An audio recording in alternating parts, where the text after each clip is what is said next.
Now today we're talking about dress sense. And dress sense is a funny topic because when you think about dress sense, all you think about is smart clothes. But really, what you also need to understand is that you have to adapt depending on what the situation you're going into. So for example, if you're going to a private function, black tie event, obviously there's a certain type of attire that you're going to need to wear. Whereas if you're going to do some type of investigation, or let's say that you're trying to blend in with the crowd in a poorer environment, then you're obviously going to want to adjust your attire to be suitable so that you don't stand out like a sore thumb. So today, for example, I'm sat in the British countryside wearing a green blazer, which is suitable for the weather. It's about 20 degrees, not too hot, not too cold, wearing white trousers, and it's smart casual.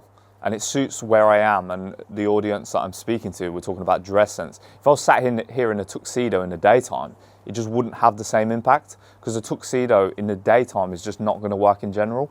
It's more of like a black tie evening attire event. So with that said, same with tracksuit bottoms. You wouldn't turn up to a business meeting dressed like a trapper.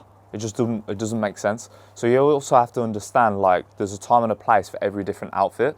Now, that's one thing. We're talking about context where you would wear certain outfits. But another thing that you need to consider when considering about dress sense is how to actually put a decent outfit together.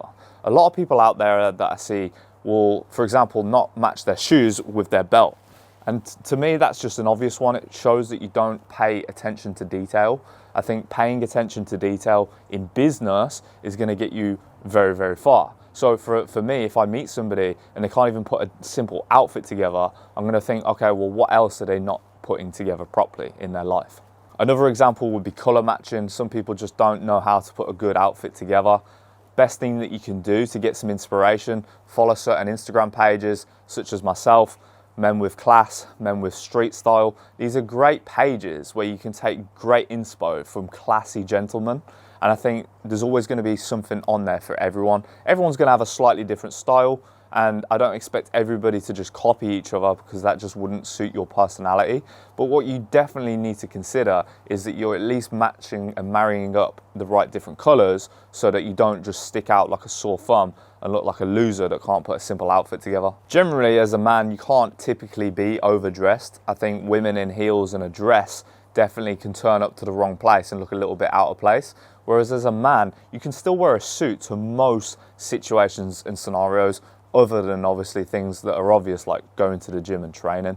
You can turn up to a business meeting in a suit. You can roll around in the day with a suit, go into different dinners or lunches. You can even turn up to brunch in a suit if you wanted to, if you put it with the right type of attire. So there's different situations where you wouldn't, but for the most part, as a man, you can never be too overdressed. Let's say that you've got the perfect outfit, you've matched the colors, you've got maybe a matching belt, matching shoes, it's all looking really good. Now, if you walk round hunched over and you look a little bit insecure, you're gonna also stand out like you don't own your outfit. And what's so important is that you always act in confidence. As a man, confidence is gonna get you far, both in relationships, business meetings. It doesn't matter what interaction you have, confidence is key. So wearing your outfit and owning it is massive, and that is something that I can't stress enough. I think you have to own your outfit, and even if it's not working perfectly because maybe you can't afford the right type of clothes, it is how you own it. And if you own it, that confidence will spread. Some bad examples of what not to wear are, in my opinion, big brands. I think if you've got a massive t-shirt that says Gucci on it, to me that just looks like you're trying to tell everyone, hey, look, I can afford Gucci. Like, at the end of the day, most billionaires and millionaires that I've met over the years, they don't wear branded clothes. They've got nothing to prove. These big brands that advertise and market their clothes to different types of people, they're marketing it to people that typically can't afford it. You'll notice that guys will go spend £300, £400, £500 on a t-shirt, but then can't even afford to take their family or parents out for dinner. The problem in Western society is that most people take their inspiration for fashion from people like rappers and these types of people, and I wouldn't consider them as top drawer men. Most rappers actually don't even have that much money, often quite broke, and often don't have the business skill set and acumen to actually be a top drawer man.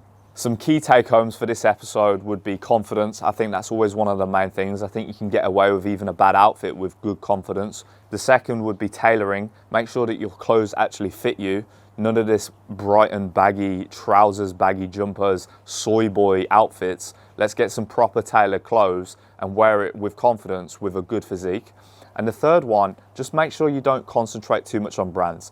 You can still wear branded clothes. I'm not saying don't buy designer, because sometimes designer offers you better fabrics to where it's going to last longer and you're going to get better value for money in the long run. But don't always think that you need to wear designer clothes, because you can absolutely pair designer with things like Zara and H&M for staple items in your wardrobe.